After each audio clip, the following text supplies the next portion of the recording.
Phoenix isn't the same city it was just 5 years ago. And if you're moving here based on old information, you could be making a very expensive mistake. If you're thinking about relocating to the Phoenix metro area, you've probably heard the basics. Affordable compared to California, great weather in the winter, and plenty of new construction. But here's the reality. Phoenix has changed fast. Prices, traffic, development, water conservation, job growth. And today, I'm breaking down the 7 biggest changes in Phoenix, Arizona you need to know about before you move here, so you're not relying on outdated information. Because what Phoenix was in 2015 is not what it is today. Let's get into it. Change number 1, it's no longer cheap. Let's start with the biggest shift. Phoenix used to be known as an affordable big city, and compared to a lot of the coastal markets, it still can be. But locally, prices have climbed significantly over the past decade. Homes in areas like Chandler, Gilbert, Scottsdale are no longer bargain territory. That massive migration wave from 2020 to 2022 accelerated appreciation. Remote workers brought higher budgets, inventory tightened, and builders couldn't keep up. The result? Phoenix shifted from a cheap desert city to a competitive Sunbelt metro. Now here's the nuance. You still can find value, especially in emerging areas like Buckeye. But the days of that 3,000 square foot bargain priced home across the entire valley, that era has passed. Change number 2, the traffic is real now. Phoenix used to be known for light traffic, and compared to LA, of course. But compared to what Phoenix used to be, that's a noticeable difference. I moved here 18 years ago, and I can tell you that myself. The Loop 101, the 202, the 10 corridor, peak commute hours are busier than they were just 5 to 10 years ago. Growth brings cars, and cars bring congestion. And geography matters. Living in Queen Creek, for example, and commuting to downtown Phoenix is very different than living in central Phoenix. Location strategy is more important now than it has ever been. Change number 3, the skyline is expanding. Downtown Phoenix looks completely different. More high-rise apartments, more mixed-use developments, more restaurants, more corporate relocation. And the urban core has matured. It's no longer just a 9-to-5 government district. Young professionals are moving into mid-rise and high-rise living. Tempe and downtown Phoenix especially have seen this vertical growth. If you're picturing Phoenix as an entirely suburban sprawl, that's outdated. Urban density here is increasing. Change number 4, major job growth and corporate relocation. Phoenix has become a business magnet. Technology, semiconductor manufacturing, distribution hubs, healthcare expansions, large employers and manufacturing investments have just poured into our region. That job diversification strengthens long-term housing demand. And it's not just retirees and snowbirds anymore. It's engineers, executives, remote tech workers, and medical professionals. That shift has elevated the buyer profile and stabilized certain markets here. Change number 5, master plan communities are dominating. Developers aren't just building houses, they're building lifestyle ecosystems across the valley. Communities in Queen Creek, Peoria, Buckeye are massive throughout planned developments with parks, trails, community pools, event lawns, on-site schools, and buyers increasingly want that neighborhood experience, not just square footage. The shift has changed what normal new construction looks like here in Phoenix. Change number 6, heat awareness and infrastructure conversations. Phoenix summers have always been hot, but recently heat resilience has become a larger conversation. Shade structures, cooling centers, energy efficiency, and water conservation planning. New builds often emphasize these. Better insulation, energy efficient windows, smart thermostat, and desert landscaping. Buyers are more climate aware than they ever have been. Moving here requires understanding of how that daily life adjusts during our peak summer.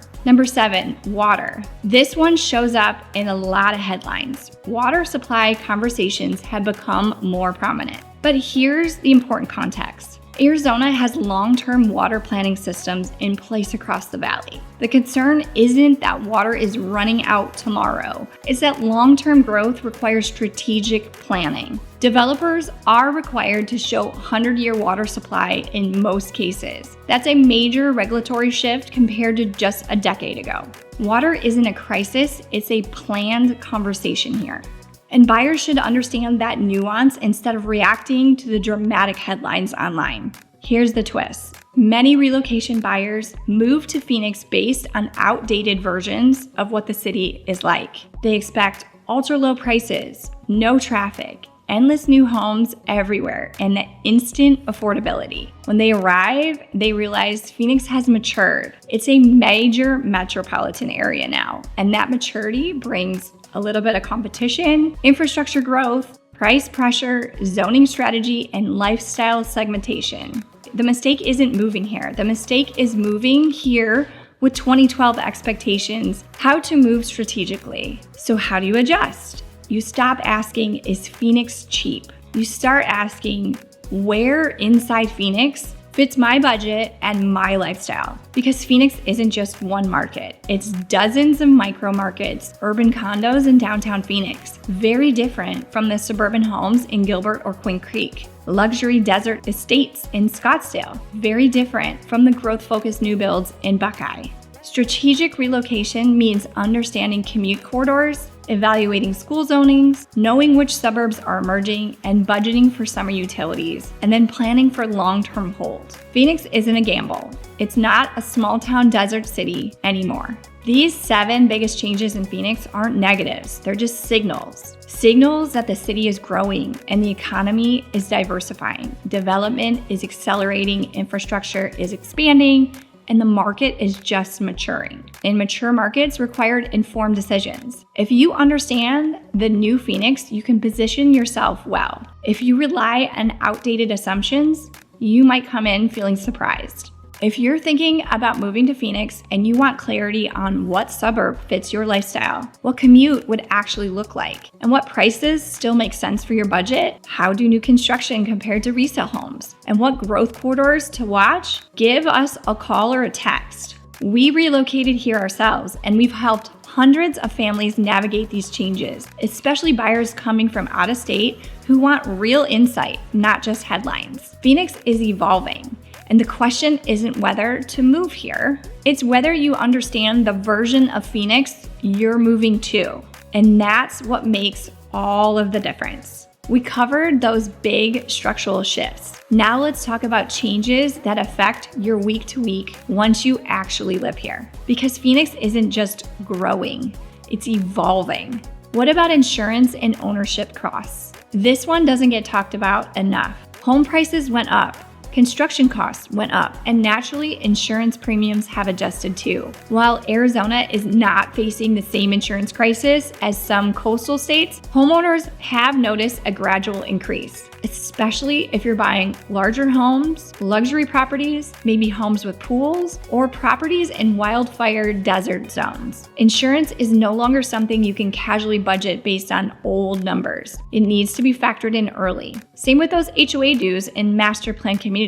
As those amenities expand, maintenance budgets also expand, which means your costs are going up. Ownership in Phoenix now requires more intentional financial planning than it did just 10 years ago. From 2020 to 2022, rental prices surged. Now, the market has normalized. There's more apartment inventory, more build-to-rent communities, more supply in certain corridors. That shift affects buyers in 2 ways. 1, investors need to be more selective. Buyers no longer feel forced to buy immediately out of the rental fear. Phoenix isn't in panic mode, it's in recalibration mode. And that's healthy for any market. 10 years ago, many Phoenix suburbs felt very similar. Today, they have distinct identities. Queen Creek feels newer, family growth focused. Gilbert feels established and more polished. Chandler feels employment driven and balanced. Scottsdale feels upscale and lifestyle centered. Buckeye feels future focused and expansion orientated. They aren't just cities anymore. They're brands within the valley. And that means your choice matters more than ever before. You're not just picking square footage, you're picking identity. The buyer profile moving to Phoenix has also shifted dramatically. It used to be retirees, snowbirds, seasonal residents. Now, it's remote tech workers, corporate transfers, entrepreneurs, hybrid professionals, and families seeking lifestyle upgrades. That shift changes school demand, changes neighborhood expectations, and changes the pricing tiers. The modern Phoenix buyer is younger, more tech-savvy, and more equity-rich than past migration waves. And that elevates competition in those certain price brackets. Seasonal population swings are definitely more noticeable. Winter in Phoenix have always been busy, but now the contrast is sharper. From November to April, restaurants are packed, golf courses are full, freeways are busier, and events are just nonstop here. Then summer hits, and the city exhales. Some seasonal residents do leave and tourism slows. That local rhythm returns. If you're moving here full time, you'll feel that contrast. Some people love it and other people find it surprising. It's almost like living in two different cities depending on what month you're here. Builders are building smarter and smaller. New construction in Phoenix looks very different than it did 15 years ago. Lot sizes are often smaller, energy efficiency is stronger, and community amenities are much larger. Builders learn from past cycles. They're focusing on smart home integrations, energy savings, density planning, and lifestyle amenity over those large yards. Buyers relocating from states with large lots expectations sometimes notice this shift. The trade-off is smaller lot, but more amenities and a more efficient home. It's design evolving. The growth isn't slowing, it's just refining. There's a twist most headlines miss, and Phoenix isn't a wild growth chaos mode anymore. It's refining. The explosive spike period cooled, and now the market is selective, strategic, and more micro-focused. The days of buying anything anywhere and seeing instant appreciation are over. The new Phoenix rewards location awareness, infrastructure alignment, school district understanding, and commute realism. It's not about is Phoenix hot, it's about which corridor is positioned for me long term. And that's more of a mature conversation. What does this mean if you're moving here? If you're relocating here, what these changes mean for you? You can't rely on old pricing assumptions anymore. You need commute modeling before buying far out. You need to compare lifestyle, not just price per square foot. You need to think long-term hold and not short-term hype. And you absolutely need somebody who understands those micro markets, because Phoenix isn't just one city anymore. It's a patchwork of growth patterns throughout. Some buyers move here expecting small desert city with room to grow. Instead, they land in our top 5 fastest growing metropolitan areas in the US, corporate investment hubs, major housing market, and a national relocation magnet. That shift can feel super exciting or it can feel overwhelming. But if you move here understanding that Phoenix is a major city and not an undiscovered bargain, you will approach it strategically, and that changes everything. The 7 biggest changes now realistically aren't red flags. They're growth indicators. They tell you that Phoenix is expanding responsibly. Infrastructure is catching up, suburbs are differentiating, and markets are stabilized. The opportunity still exists, but it's more nuanced than it was before. The best moves are intentional, data-driven, location-specific, and lifestyle-aligned. Just not emotional, not reactive, and not based on outdated information. If you're thinking about moving to Phoenix and you just want clarity on what suburb fits your long-term plan, how commute corridors actually feel, where pricing is stabilized, and which master plan communities are positioned well, and how to avoid overpaying in which pocket, give us a call or a text message, or head to our website.